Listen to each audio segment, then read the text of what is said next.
The reason we call this the cage system is because each chord can be moved around the neck by overlapping each chord shape in the order of the letters that spell caged: C, A, G, E, and D.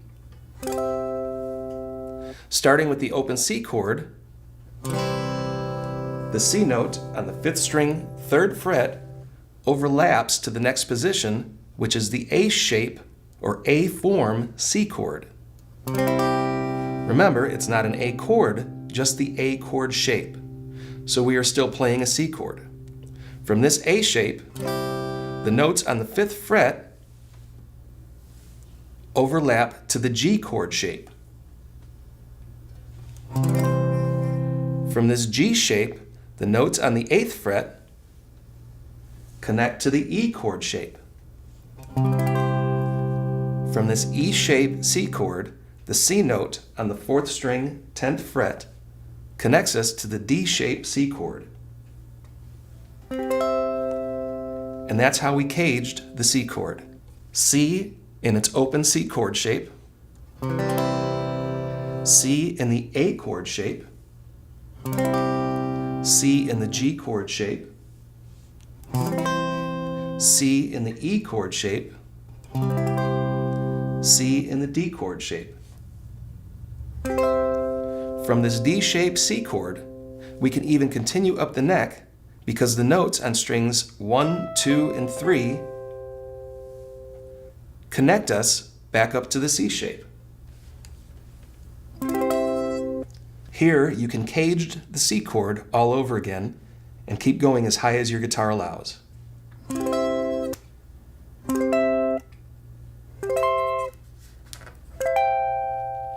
So altogether, the C chord caged uses the shapes C, A, G, E, and D. Now let's practice the C caged with a slow and fast tempo. Remember, if you are a beginner or if some of these chord shapes are difficult for you, please use the easier fingerings we went over earlier. Once you get the hang of it, you can always come back and use the full fingerings.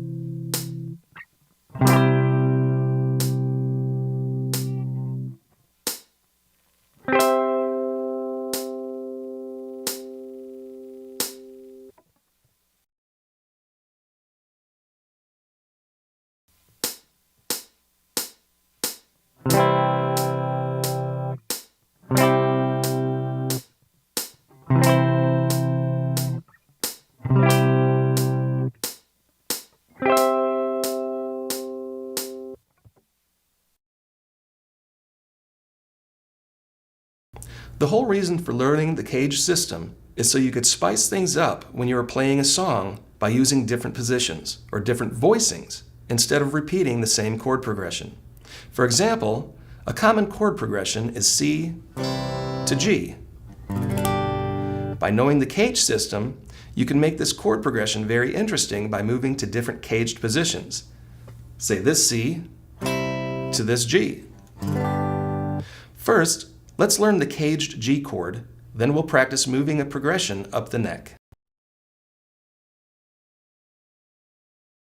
The lowest possible G chord is played by using the open G shape.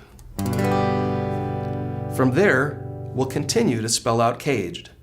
So from the open G chord, the notes on the 1st and 6th string connects us to the E shape G chord on the 3rd fret. From the E shape, the notes on the 4th and 5th string connect us to the D shape G chord on the 5th fret. So far for the G chord, we have the shapes G, E, D. After the D shape, the cage system starts over. From the D shape, The notes on strings 1, 2, and 3 will connect us to the C shape. After the C shape, the 5th string G connects us to the A-shaped G chord on the 10th fret. After the A shape, the notes on strings 2, 3, and 4 connect us to the octave G shape on the 12th fret.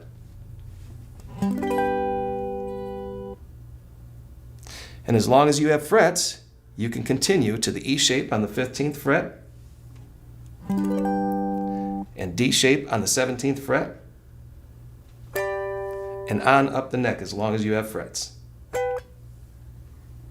Here's the G caged with a tempo.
Now let's put it all together and make some music.